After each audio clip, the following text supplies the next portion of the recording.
வணக்கம். 2025 ஜூன் 14 சனிக்கிழமை அதிகாலை நிலவர 2 நிமிட வானிலை ஆய்வறிக்கை. அதிகாரப்பூர்வ வானிலை அறிக்கைக்கு இந்திய வானிலை ஆராய்ச்சித்துறை அறிக்கையை பார்க்கவும்.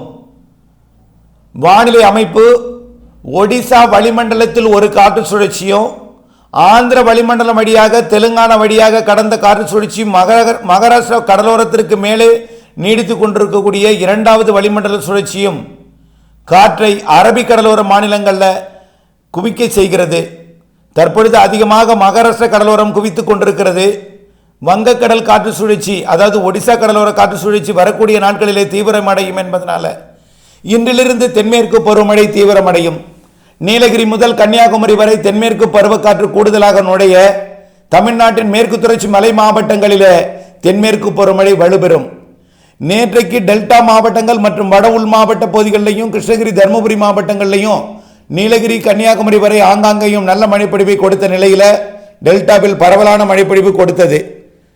அறுவடையையும் பாதிப்படைய செய்திருக்கிறது. அறுவடை விவசாயிகள் அச்சப்பட வேண்டாம்.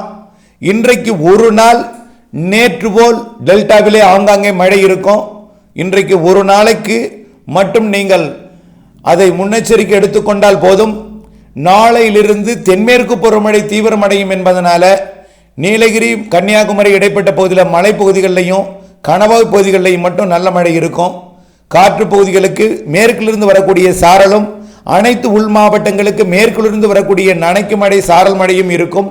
டெல்டா மாவட்டங்களுக்கு அங்கொன்றும் இங்கொன்றும் தூறலை கொடுக்கும். நாளை 15, மறுதினம் 16, 17 3 நாட்களுக்கும் அங்கொன்றும் இங்கொன்றும் துறளும் மிரட்டும் வானிலை மட்டுமே இருக்கும். ஆகவே இன்று ஒரு நாள் மாலை இரவு மழைப்பொழிவை சமாளித்து விட்டால் பிறகு அச்சப்பட வேண்டிய அவசியமில்லை. விரிவான அறிக்கையுடன் இணைந்திருக்க